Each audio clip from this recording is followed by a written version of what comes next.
All right, so hi, welcome to everyone.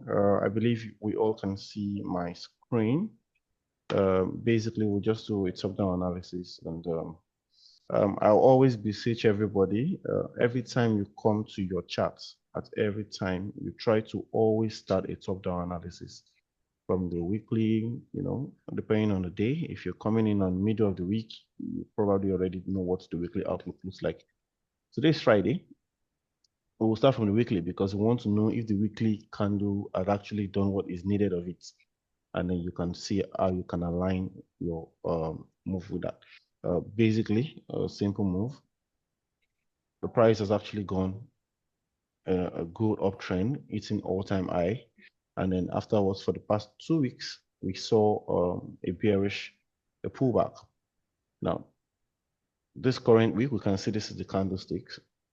It hasn't done anything significant compared to previous week. So in the sense that could this be could this mean that the retracement that we saw 2 weeks ago have now been completed and this week may want to plant a bullish candle?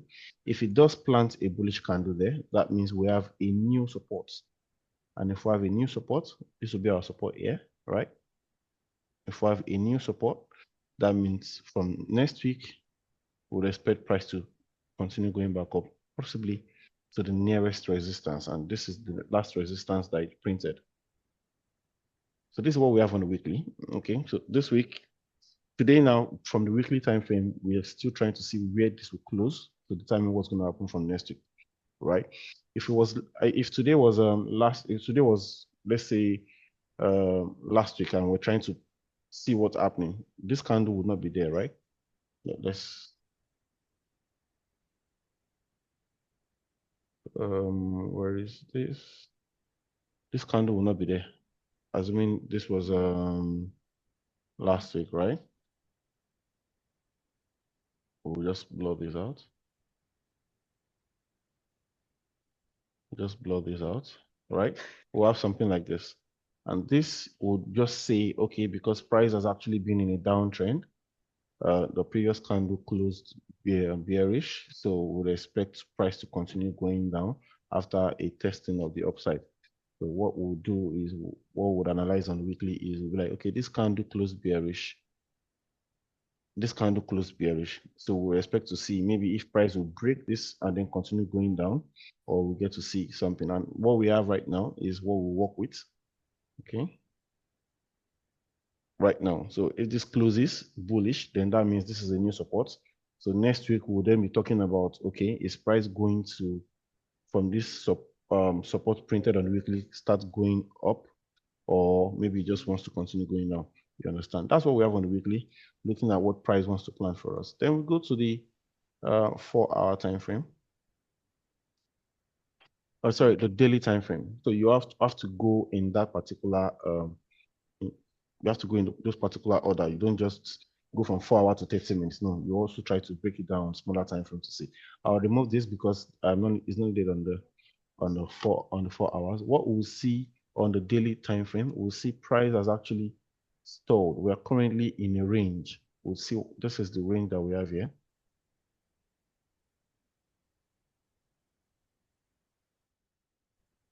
All right, this range. Now, why is it a range? You see, price has not moved significantly outside it. It came up, it came back down. It got to this place, it went back up. It got to the same up again, it's at the middle, and currently it hasn't moved out. So on the daily time frame, we're still in a range until price closes either above or below the range before we can determine, okay, where else we want to go. So if you're trading in a range, I think I've once done a video about trading in a range. I think I'll find that for you guys. All right.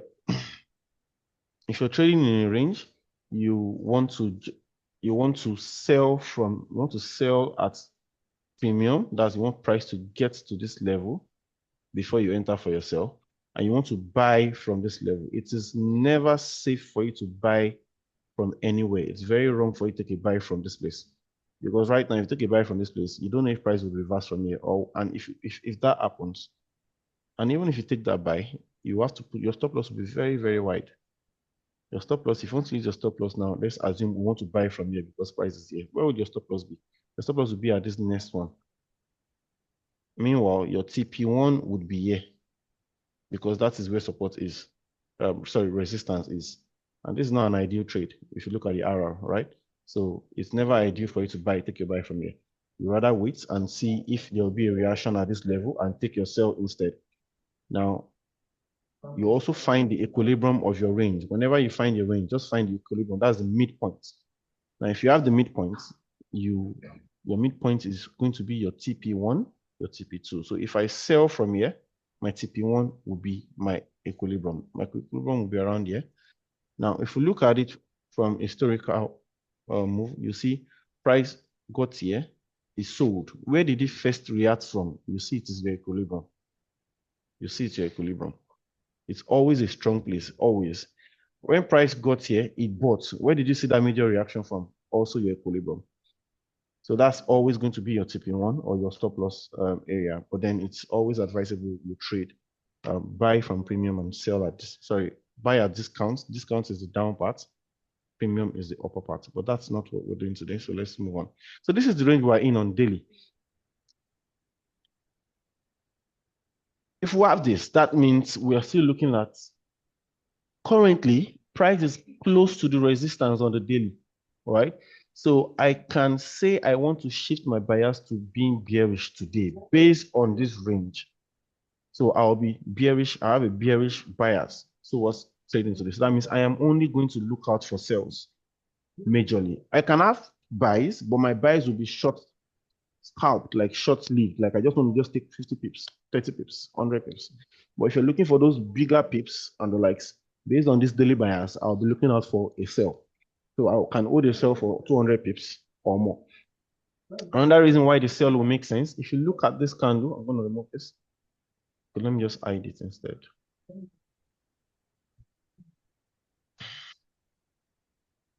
Another reason for this again, if you look at this daily candle, what do we notice? This daily candle, it opened and it went up. What do we notice? If you notice, look at it properly, there is no lower wick for the day. And we're just how many hours? We still have about 10 hours to go. There is every possibility that price can go up, come back all the way down to give this candle a lower wick. And then after the lower wick, can decide to go back up all the way back again. But because it doesn't have a lower wick, there's every possibility for it to come down to give it a lower wick. So I have 2 points to bias to support my bearish bias right now. A normal candle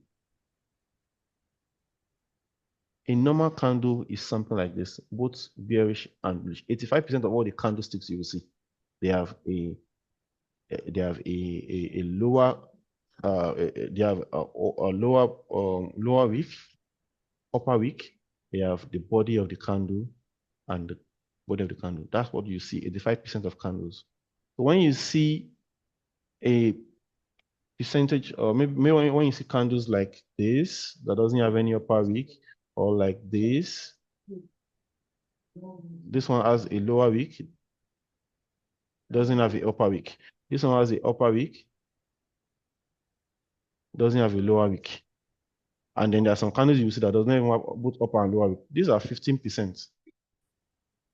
These candles you're seeing here are 15% of all the candlesticks here. So that means if you count all of these candles now, you will see more candlesticks having these properties, and you will see less of them having this.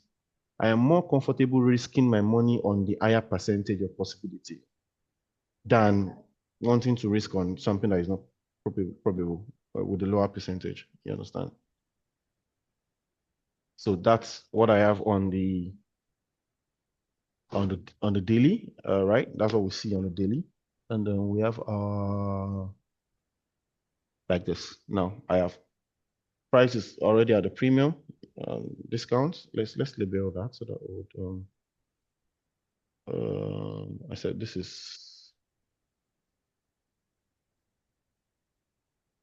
is our midpoint. All right.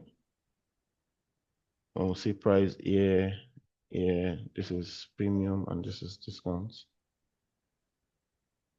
So this is premium.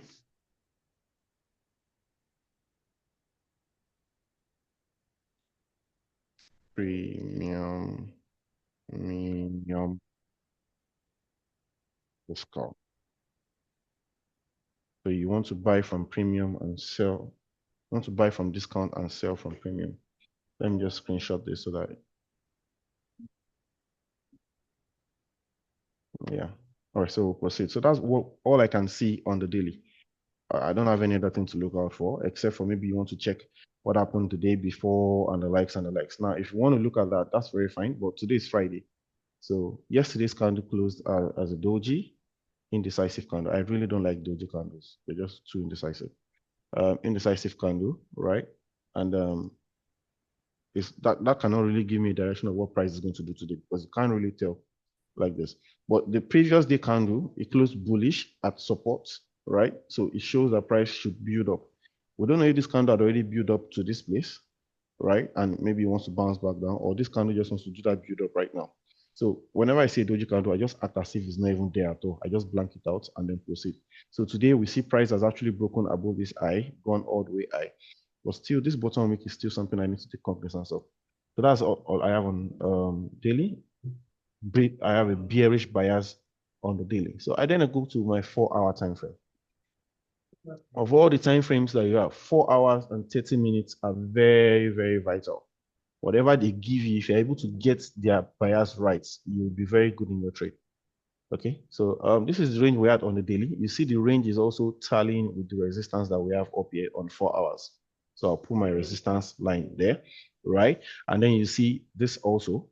So then I'll put my support line here. So right now, I don't need this range anymore because I already have my lines covering it, right? Now, this is what I have on 4 hours. Now, on 4 hours, I'll be able to draw more better level. This can be a support as well, which is almost our equilibrium on daily.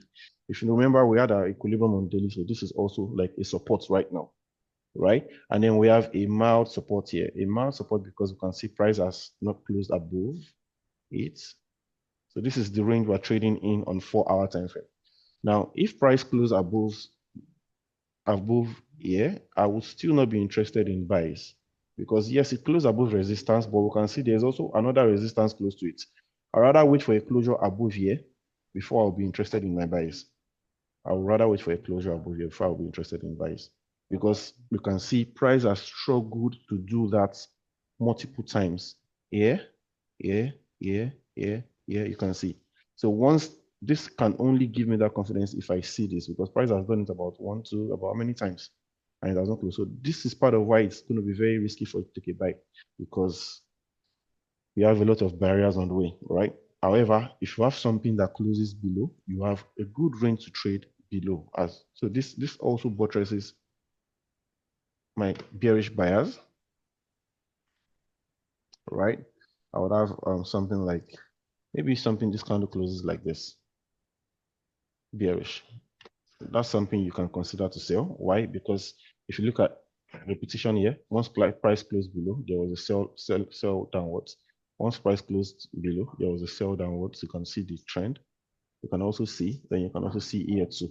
Once price closed below, there was a sell. So if we see a strong, depending on the time, if it's New York open, New York session open or the likes, I can decide to take my sells and the likes. But this supports the bearish bias, but then you need to look for good entry for your sales. Okay, good entry for your sales and a good level for your stop loss.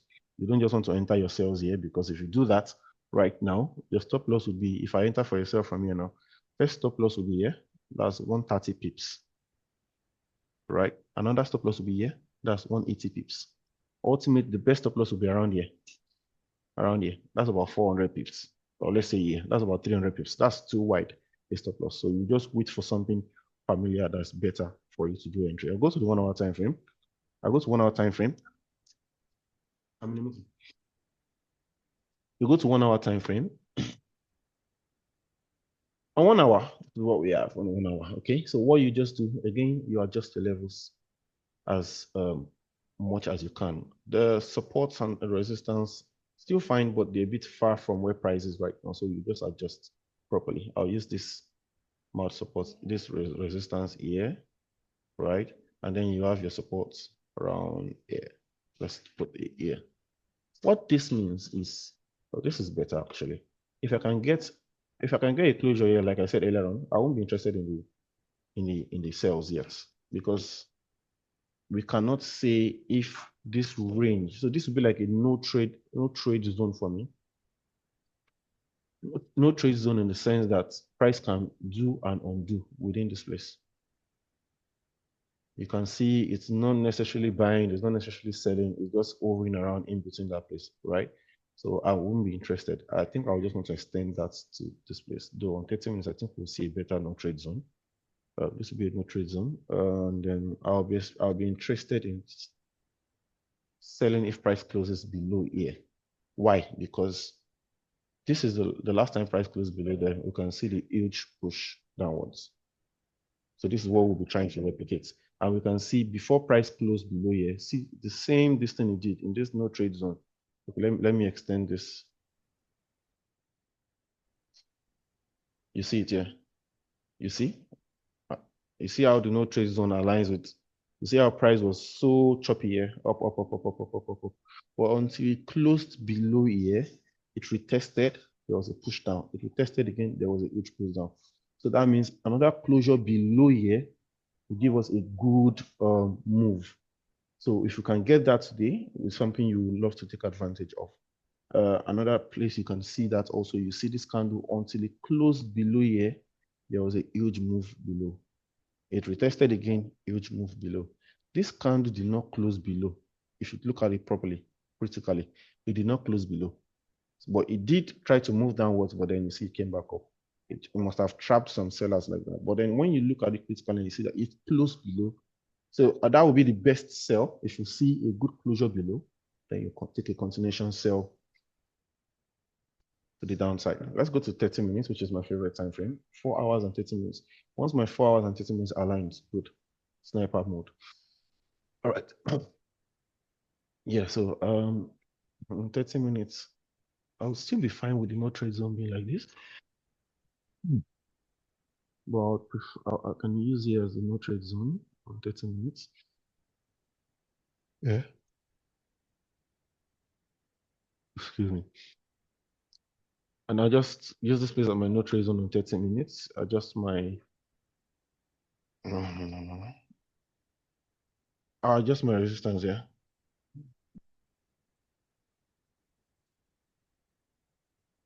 Once I adjust my resistance there, right? So that means the closure above, I can look to scalp the buys with a very low risk, because remember we said until price closes above here, before we have the good assurance that price wants to continue going up.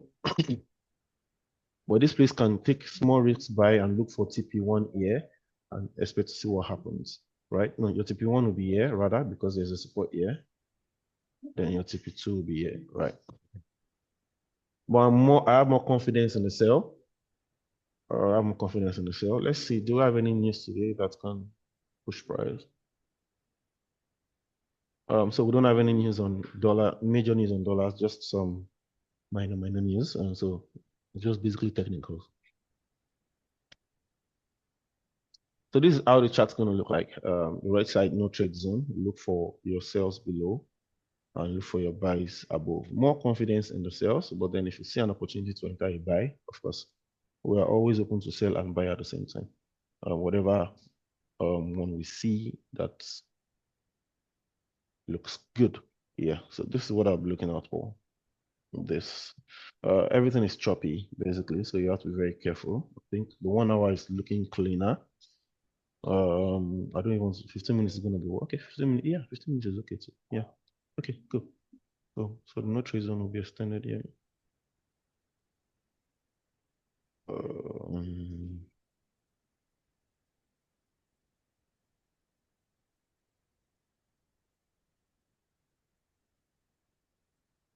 Yeah. So closure above, you take your buy.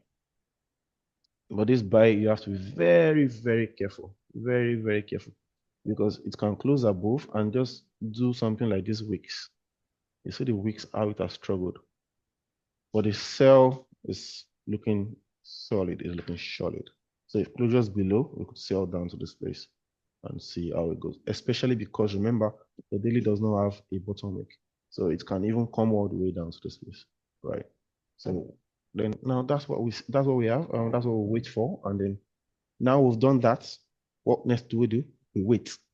You wait to see something that aligns with the storyline you have built. Always build a story for it and then wait to see the lineup that aligns with that story. If you don't see anything that aligns with the story, then you don't trade at all. Either your story is wrong and you need to rebuild the story. You understand? And then when you get the story out, wait for everything to align. You wait to see all of those things. I'm expecting to see what will be very, very good for this trade right now. And just we can also try to monitor it. It's what I call a fake out. Fake out in the sense that I think a candlestick will close above, right? It will close above any which way without or with or bottom wicks on the legs, and then it will break. The next candlestick will break the eye of that previous candle to deceive buyers. So some buyers will be in at the break of that eye, and then it will now come back down and close. Anyhow it closes, hopefully with a bottom wick. Once we then do this, I'll be in my cells from here. So a fake out will be very, very good because it has grabbed liquidity, and that liquidity should be enough to push it all the way to this downside. First TP here, second TP here, third TP here, and then, of course, if I can get something like 1, 2 TPs, I'm done already. I don't even need to go for the third TP and the likes. So I think this is what would be ideal for us to take advantage of. Let me screenshot this so that you can replicate it on your end.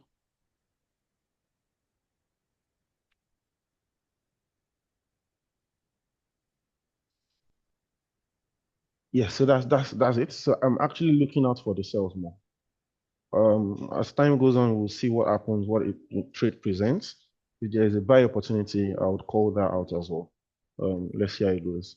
Then, and also note what they call it? They call it the daylight savings has ended +1 now. So before the New York session was starting at 2 o'clock, but now it is now +1, 3 o'clock.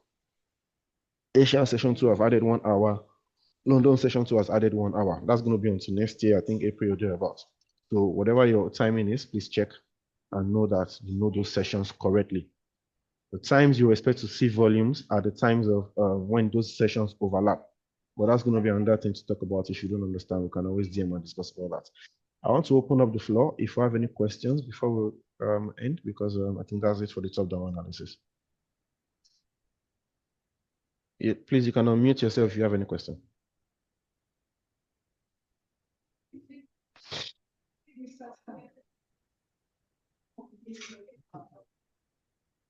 I can't hear anyone.